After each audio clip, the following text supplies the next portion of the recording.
Well, there are two, three things that I would like to speak about.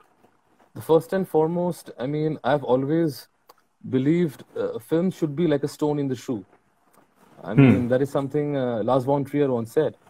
So, and also film should reflect the times that it is being made in. It should mirror the times.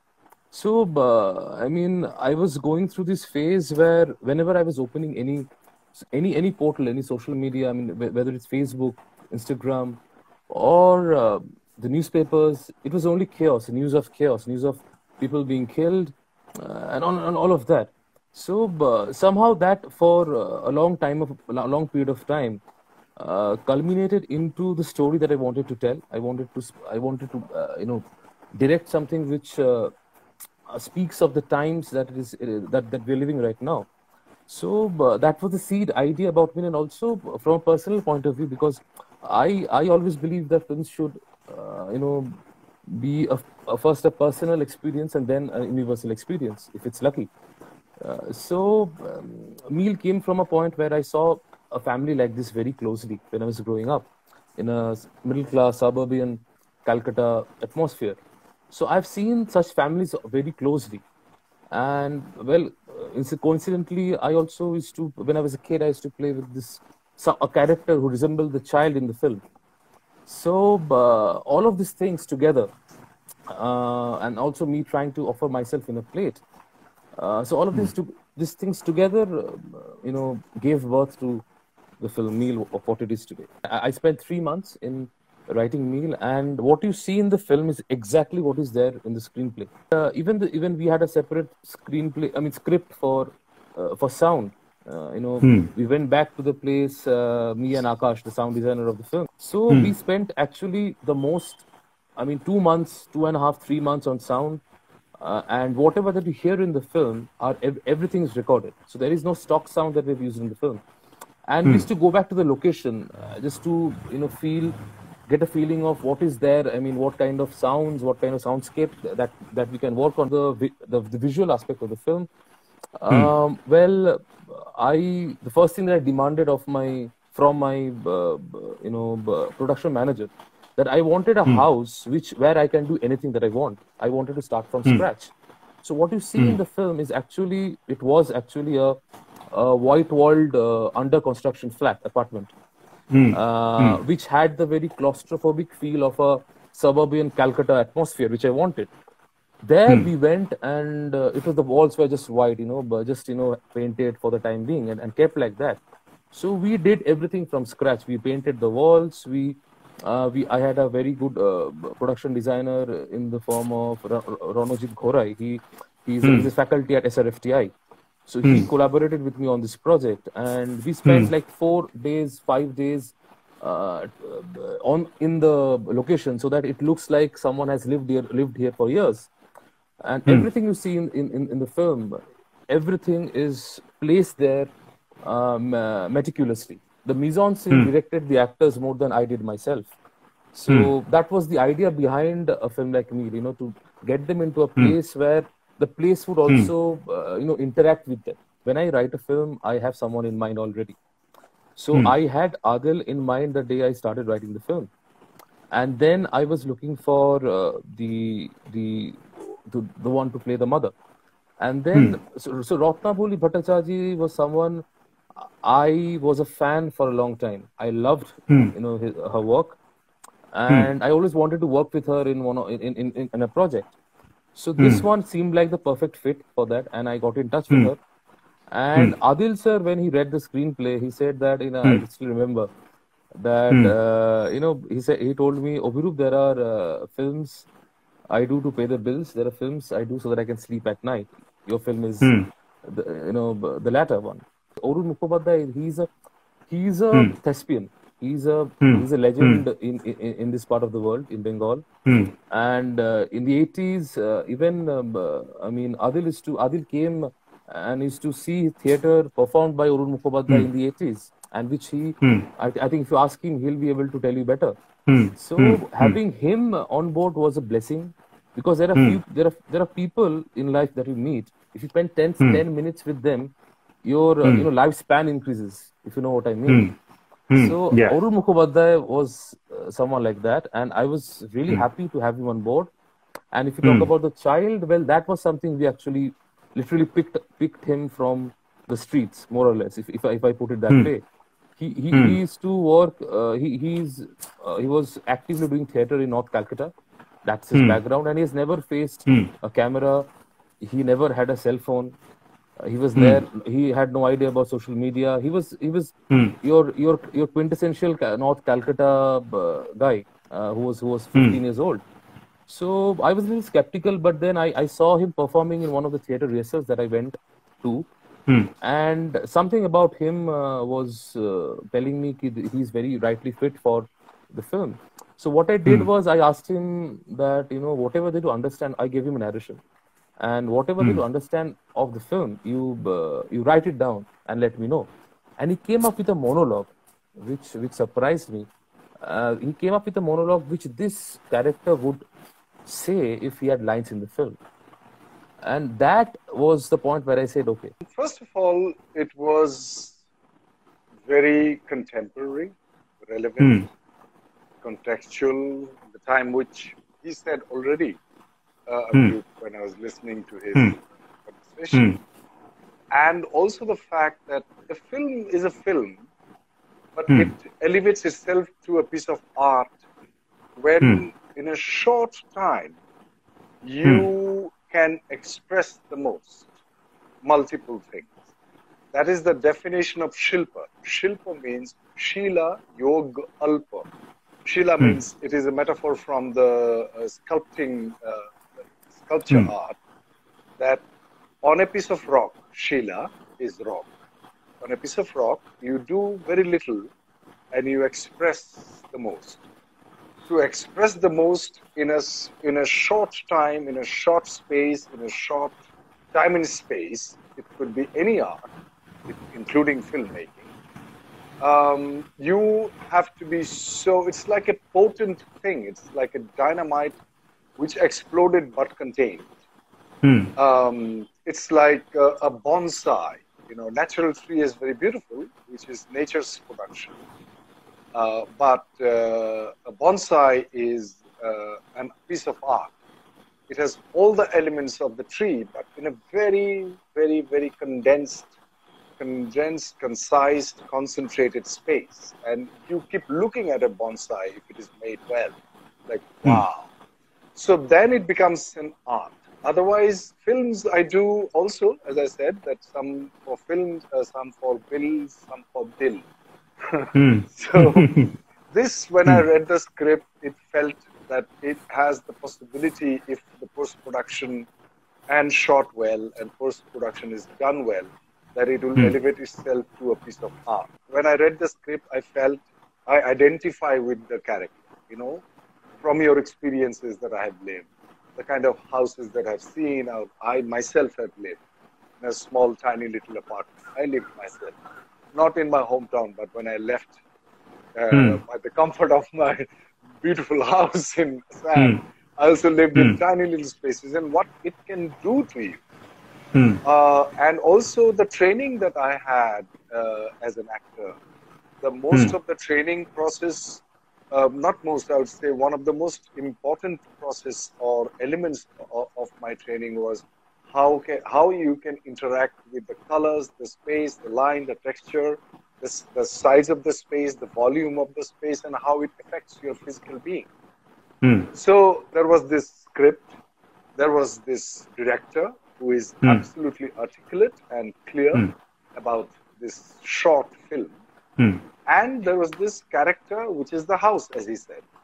And the mm, color and the things, the tablecloth, the color of the table, the color of the wall, the components like the murti, the Ganesh murti, and the tuni bulbs, and all those, and the way the bathroom had been designed, like oh the yes, filth and the dirt, and all that. If you are a person who is trained enough, you let those things affect you and go into that space of gloom and hopelessness and lovelessness almost. That there is no love left in that family. And the reasons are wide, mm, as wide as It could be whatever is happening.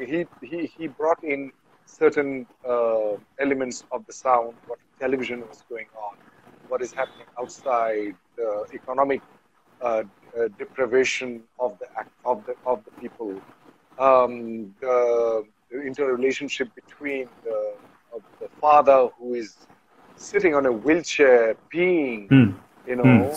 It's Hmm. all that, if you are open and you receive it, and you receive Hmm. and you don't think of acting, you just simply respond Hmm. and behave in the Hmm. given circumstances. Hmm.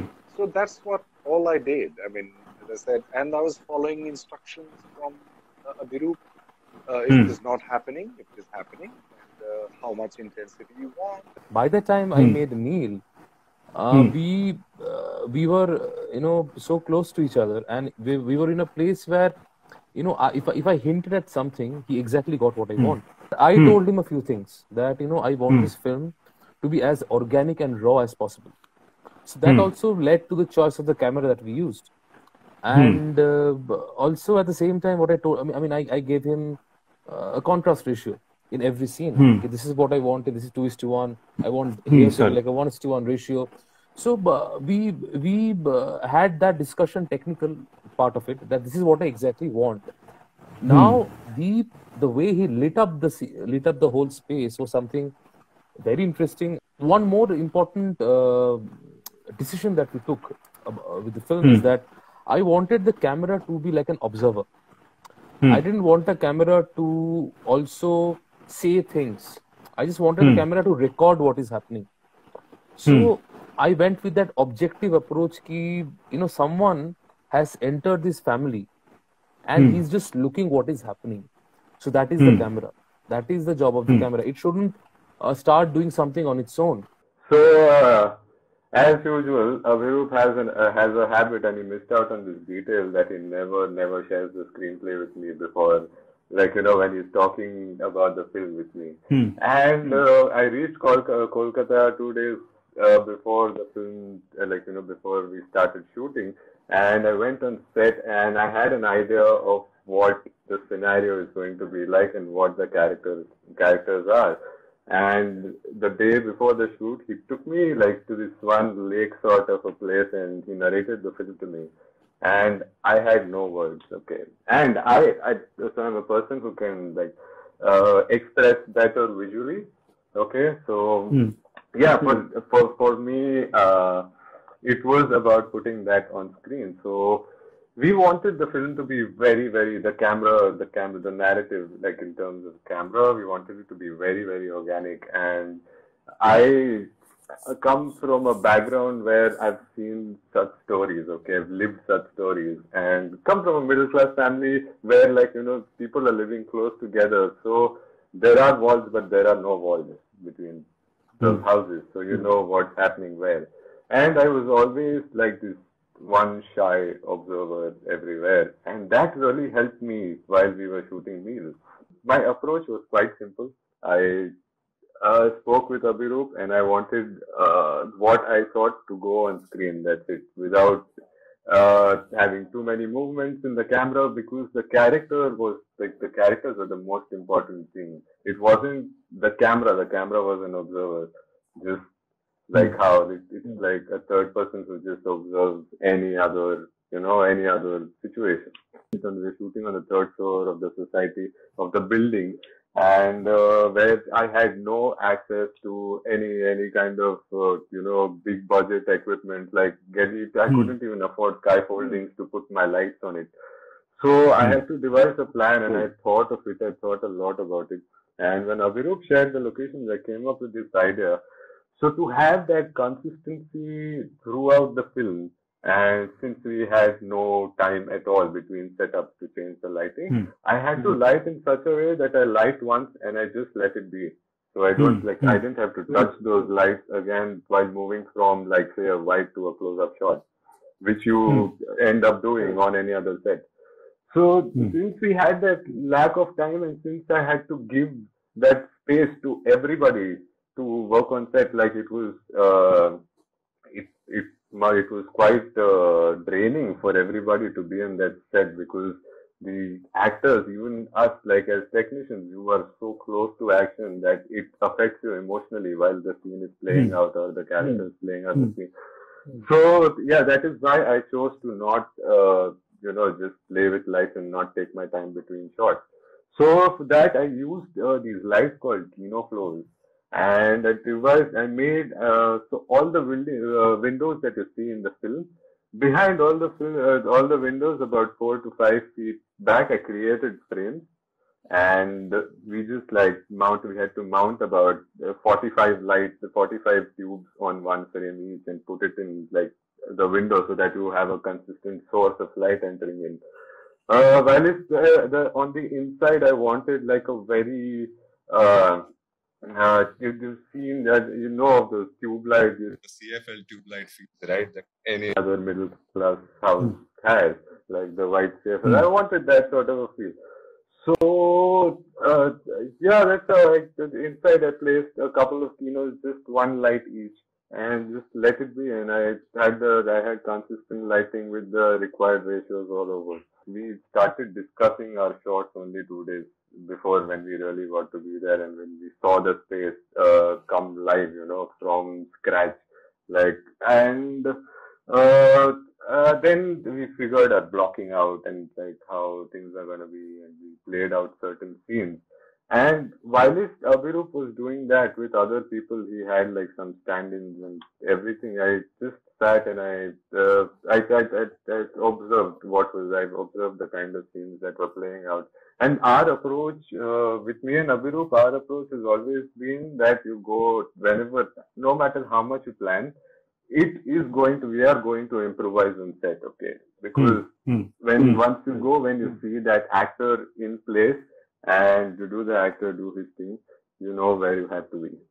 So, an actor, like with the director, the actor also plays a very big role, for like, in a cinematographer's life, because unfortunately in this film, like I've used a wide range of lenses. Like I've gone from like an extreme wide, like say 16 to an 85 for like a close up that I shot. There were times when I felt like being really, really close to the character, like say, Adil sir, when he realizes that, there's poison in the food, and then he gets up from his chair and then goes back. It's the tiny mandir behind him. I wanted to be really, really close to him, say like shoot that on a wider lens. But yeah, I mean, you have to give up on certain things when you don't have the space. You lack space. Like the room was like an 8 feet by 10 feet space with 8 people stuffed in it. So if the sound designer has to do his part, I have to play my part. My assistant has to do his bit. My focus puller has to do his thing. So there are so many people involved in it. You have to somewhere compromise and give each and everyone their space. And hence because we were able to do that, we got such a brilliant piece of art.